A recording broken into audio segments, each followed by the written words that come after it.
آئیے آئیے بیٹھیے.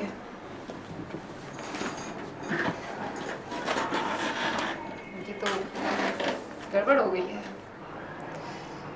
اخبار والوں کو ایک نئی رنگین سرخی مل گئی اپنا اخبار بیچنے کے لیے. یہ نہیں سوچتے کہ کسی ایک خبر سے کتنی بڑی مشکلات پیدا ہو سکتی ہیں کسی دوسرے کے لیے. آپ پریس کو بلائیں, میں ان کو ساری سچائی بتا دوں گی. میرا خیال ہے ہمیں ایسا نہیں کرنا چاہیے, کیونکہ اگر ہم اس سلسلے میں پڑے تو کہیں پھنس نہ جائیں. لیکن میڈیا اس بات کو سب سے زیادہ اچھالے گا. ہو سکتا ہے کہ کچھ مذہبی تنظیمیں بھی اس بات پر اٹھ کھڑی ہوں. لہٰذا ہمیں اپنی بات کو کلیئر تو کرنا چاہیے. وہ سب ٹھیک ہے, لیکن نیلم ہم کریں کیا؟ ہمیں جوابی کارروائی تو کرنی پڑے گی.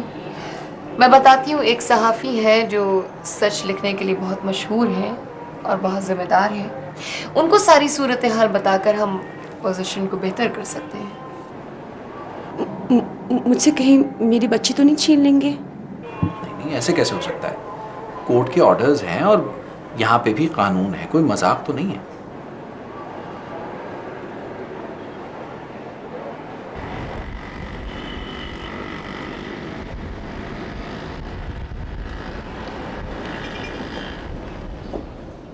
مس نندا, آپ یہ کیسے یقین دلا سکتی ہیں کہ آپ سچ مچ مسلمان ہیں؟ السلام علیکم.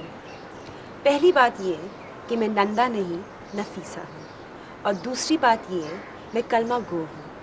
مسلمان صرف مسلمان ہی نہیں پیدا ہوتا, اگر خدا کا حکم ہو تو کوئی بھی مسلمان ہو سکتا ہے. یقین تو آپ ہی مجھے نہیں دلا سکتے کہ آپ سچ مچ مسلمان ہیں. ہم 5 وقت کی نماز پڑھتے ہیں اور ہماری اگلی پچھلی ساری نسلیں مسلمان ہیں. ہمیں کیا ضرورت ہے جو ہم لوگوں کو یقین دلاتے پھریں کہ ہم مسلمان ہیں یا نہیں؟ اگر آپ ایک مسلمان گھر میں پیدا ہوئی ہیں تو اس میں آپ کی کیا خوبی ہے؟ یہ تو آپ کی خوش نصیبی ہے, اور نصیب تو سب کا خدا بناتا ہے. اس پر اتنا غرور اور تکبر سے خدا کبھی خوش نہیں ہوتا. آئی ایم سوری ٹو سے, مگر نیک دلی تو ایک پارسی, ہندو, سکھ, عیسائی کسی میں بھی ہو سکتی ہے. اگر آپ ایمانداری سے دیکھیں تو ایک مسلمان کے کردار میں جو کچھ ہونا چاہیے اسے وہ ایکٹ بھی کرنا چاہیے. ہم قرآن شریف تو پڑھ لیتے ہیں مگر اسے سمجھنے اور اس پر عمل کرنے کی کوشش نہیں کرتے. میں نے الحمدللہ اپنی طرف سے اسے پوری طرح سمجھنے کی کوشش کی ہے. آپ ہمیں نیکی سکھائیں گی؟ واہ, اللہ کی شان ہے. کیوں بھائی, کیا خدا کی ساری نعمتیں, سچائی, نیک دلی, رحم دلی, انسانیت آپ ہی کی پراپرٹی ہے؟ میں بھی تو خدا کی ایک تصویر ہوں نا. اچھا, آپ اپنا یہ واز چھوڑیے اور یہ بتائیے کہ آپ اریبہ کو مسلمان ہی رہنے دیں گی یا پھر؟ بھائی, آپ کو کس نے کہہ دیا اریبہ مسلمان نہیں رہے گی؟ اس کی دادی اور اس کے والد ہی اس کے وارث ہیں, حقیقی وارث. یہاں میں آپ کو نفیسہ کی قانونی حیثیت یاد دلا دوں. پاکستانی قانون کے مطابق اور ہمارے مذہب کی روح سے بھی اریبہ کے قانونی وارث اس کے ماں اور باپ ہیں, دادی یا کوئی اور رشتہ دار نہیں. دوسرے یہ کہ اگر باپ یہاں موجود ہی نہیں ہے تو ماں ہی اپنے بچے کی اصل وارث ہے. خاص طور پر لڑکی جب تک 18 سال کی نہ ہو جائے وہ ماں کے پاس ہی رہتی ہے.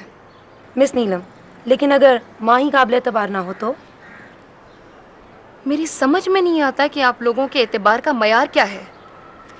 اعتبار تو ان بہت سی معصوم لڑکیوں نے ان مردوں کا کیا ہوتا ہے جو اس قابل ہی نہیں ہوتے.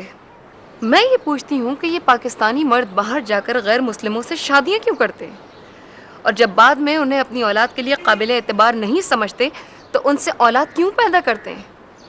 اور سب سے بڑی بات یہ کہ اس میں ان لڑکیوں کا کیا قصور ہے؟